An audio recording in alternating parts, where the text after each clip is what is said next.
السلام علیکم ساتھیوں، 10 شوال المکرم ہیں، 11 مئی ہیں۔ سوشل انڈیا نیوز میں آپ کا خیر مقدم ہے۔ آج کی خبروں کی شروعات شعبہ تجوید کے استاد قاری شاہد رحیمی کی تلاوت کلام پاک سے کی جا رہی ہے۔ اس کے ساتھ ہی مولانا سعدان جامی رحمۃ اللہ علیہ کے انتقال پر ایک مختصر سی رپورٹ بھی پیش خدمت ہے۔ اعوذ باللہ من الشیطان الرجیم،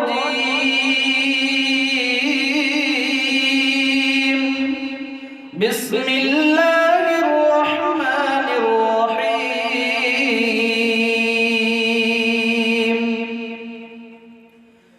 یا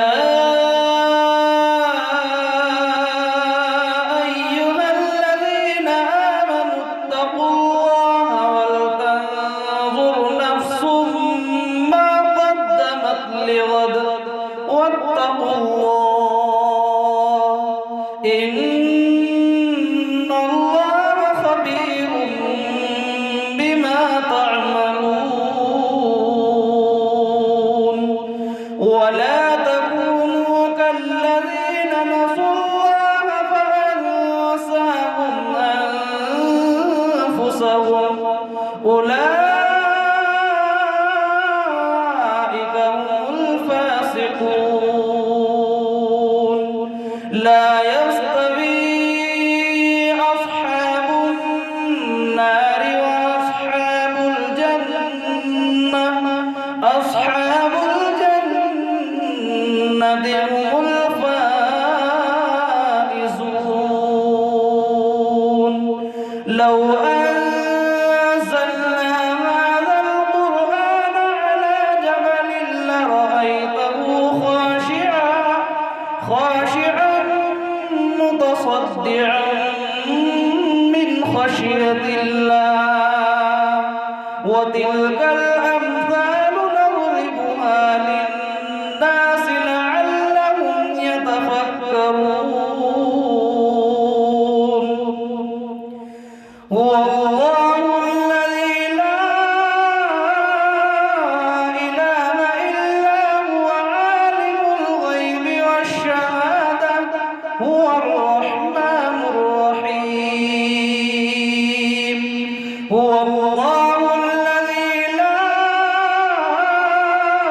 إله إلا هو الملك القدوس السلام المؤمن المهيمن العزيز الجبار المتكبر سبحان الله عما يشركون هو الله الخالق البارئ المصور له الأسماء